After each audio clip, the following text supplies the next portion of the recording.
Hello everyone, this is Anu Chaudhary and welcome to my YouTube channel. And in this video, we will be discussing about final strategy of English to score more than 75 marks in English.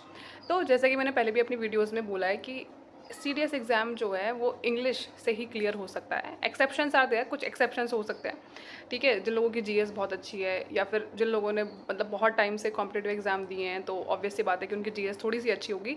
तो अगर वो exception हम लोग हटाते हैं और बाकी अगर हम लोग देखें कुछ फ्रेशर्स इवन रिपीटर्स भी, तो उनका भी सेम ही है कि सीडीएस एग्ज़ाम जो है वो इंग्लिश से ही क्लियर हो सकता है। अब मैंने जो है अपना ये अभी जो लास्ट वाला जो एग्ज़ाम हुआ था उसका मैंने अपना पेपर उठाया हुआ है और इसके अंदर हम लोगों ने भी देखा था कि कुछ पैटर्न जो था वो चेंज था, है ना। ऐसे रीडिंग कॉम्प्रिहेंशन नहीं आया था, डायरेक्ट जो है हमारे वो नहीं आए थे, पार्ट ऑफ स्पीच नहीं आए थे, मतलब उनके बेस्ड जो थे वो क्वेश्चंस आए थे। लेकिन जैसा पैटर्न हर बार आता था कि एक ऐसे सेंटेंस लिखा हुआ है, जैसे for example Ram is a boy, है ना, फिर उसमें पूछ लिया कि ये तो बहुत ईजी है, ये तो मैंने बहुत ईजी एग्जांपल लिया, राइट। तो उसने पूछ लिया कि बॉय, बॉय के नीचे अंडरलाइन है और उसमें पूछ लिया कि बॉय जो है वो क्या है, ठीक है, पार्ट ऑफ स्पीच में क्या है, नाउन है, एडजेक्टिव है, एडवर्ब है या फिर क्या है, ठीक है। तो पहले वो लोग ऐसे पूछते थे, लेकिन इस बार जो है वो हमें पैटर्न जो है वो बहुत चेंज मिला देखने। फॉर एग्जाम्पल जैसे कि ये है ना। अब इसके अंदर जो है वो बहुत ही चेंज पैटर्न इसलिए है कि उसमें एक पर्टिकुलर वर्ड जो है इस बार इन लोगों ने लिखा है और उसके सामने उससे पूछ लिया है कि ये नाउन है, एंड ये भी सिंपल सिंपल नहीं पूछा है, मैच द फॉलोइंग में पूछा है, ठीक है।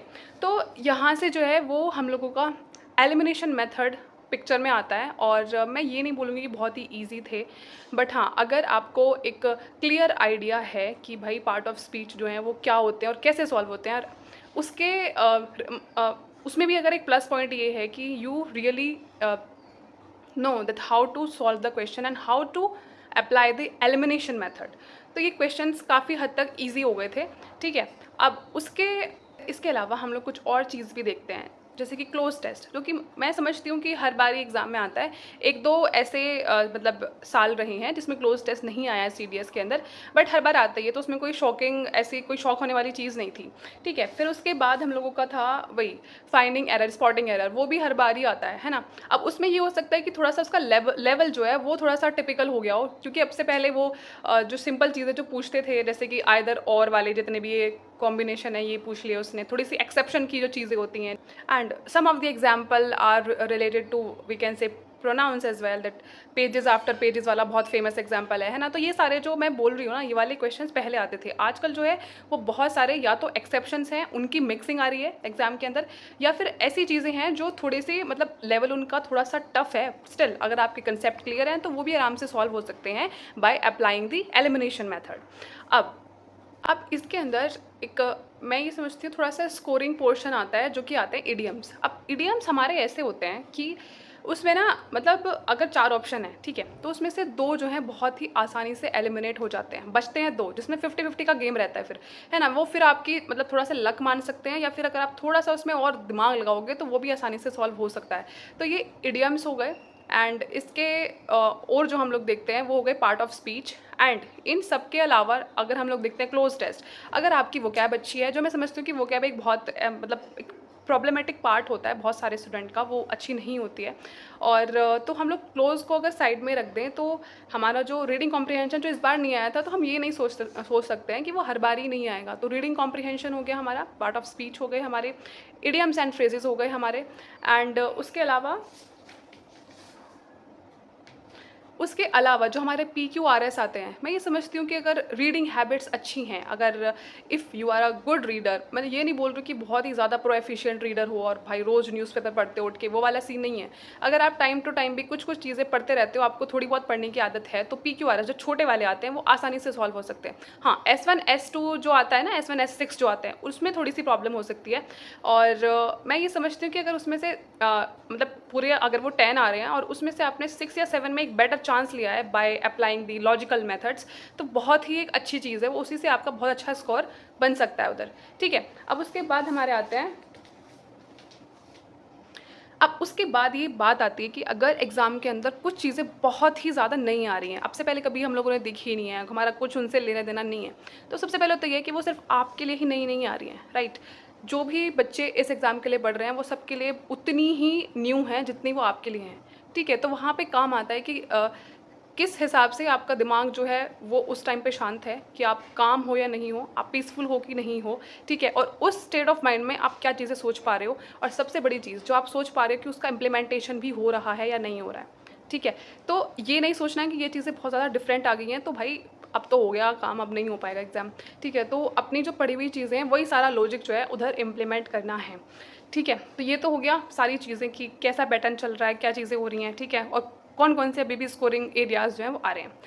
तो अभी 2 महीने का टाइम बचा है, तो इसके अंदर क्या-क्या चीज़ें हो सकती हैं। सबसे पहली चीज़ है प्रैक्टिस, है ना। अब कोई भी एग्ज़ाम है, मैं ये समझती हूँ कि बहुत सारे लोग जो हैं वो प्रैक्टिस के साथ सिर्फ मैथ्स को जोड़ते हैं। मैथ्स ही नहीं है, इंग्लिश, मैं इंग्लिश को भी नहीं बोल रही हूँ, जितने भी सब्जेक्ट हैं उन पे मास्टरी तभी वहाँ से हो सकती है जब आप उनकी प्रैक्टिस में टाइम दे रहे हैं लगातार, ठीक है। अब इसकी प्रैक्टिस जो है वो कैसे हो सकती है, ठीक है। लगातार मॉक अगर आप लोग दे रहे हैं तो उससे जो है आपको एक आइडिया होता है कि देख वेयर यू स्टैंड, है ना। और सबसे ज़रूरी चीज़, मॉक देने के बाद में बहुत सारे स्टूडेंट ऐसे होते हैं, नंबर देख लिए भूल गए भाई, ठीक है, हमारे जो थे वो 50 मार्क्स आ गए, ठीक है, 60 आ गए, ठीक है, छोड़ दिया भाई। ये सबसे बड़ी मिस्टेक होती है जितने भी स्टूडेंट्स होते हैं, एस्पिरेंट हैं, ठीक है।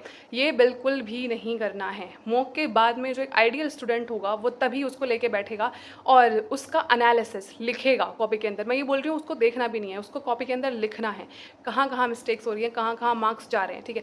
जो मिस्टेक्स हो रही हैं वो मतलब कैसी मिस्टेक्स हो रही हैं आपसे, वो मतलब कोई ऐसा टॉपिक है जो कि आपसे जो है वो आपको मतलब टॉपिक ही नहीं आता है, उसकी आपसे मिस्टेक हो रही है, या फिर आपके रिवीजन में थोड़ा फॉल्ट है, उसकी वजह से मिस्टेक्स हो रही हैं, राइट।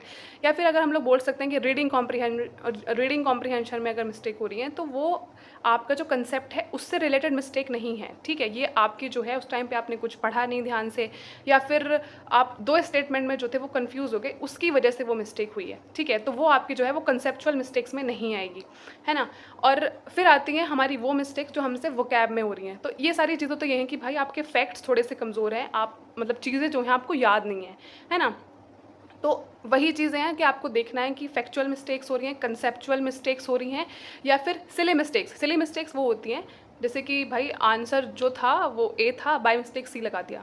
सी ऑप्शन जो है वो ए के जो प्लेस है उस पर लिखा हुआ था, आपने बस सी देखा और वहीं पर टिक लगा दिया, कि होती हैं सिली मिस्टेक्स, ठीक है। तो सबसे पहले यही देखना है कि किस टाइप की मिस्टेक्स आपसे हो रही हैं, और जिस टाइप की भी मिस्टेक्स हो रही हैं you have to work on that.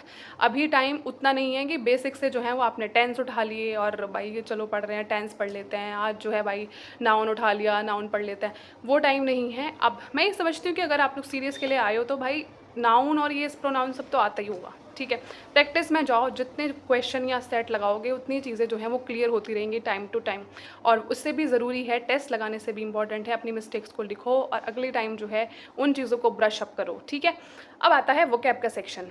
तो वोकैब के सेक्शन के लिए सबसे ज़्यादा इंपॉर्टेंट है आपके पास में एक वोकैब रजिस्टर होना चाहिए।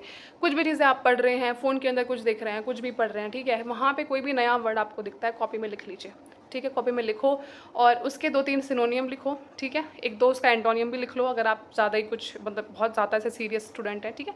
अब वो लिख के जो है वो 1-2 सेंटेंस भी लिख लो उसके, किन किन सेंटेंसेस में यूज़ हो सकता है और कैसे यूज़ हो सकता है, ठीक है। मेरे पास में मेरा वोकैब रजिस्टर है, मैं ये सारी चीज़ें उसकी लिखती थी, जो वो वर्ड है वो सिनोनियम है उसका वो, और सेंटेंस में वो यूज़ होके कैसे यूज़ हो सकता है, ठीक है। क्या वो एक नाउन की तरह यूज़ होता है, क्या वो हमेशा एज अ प्रोनाउन यूज़ होता है, मतलब वो कैसे यूज़ होता है, ठीक है। तो मैं वो भी सेंटेंसेस जो थी वो लिख लेती थी। तो ये सारी चीज़ें हो गई फॉर योर वोकैब। अब लिखने से कुछ नहीं होगा, लिखने से सिर्फ आपके रजिस्टर्स जो हैं भरते रहेंगे और हैंड राइटिंग अच्छी होती रहेगी, बाकी कुछ नहीं होगा उससे, ठीक है।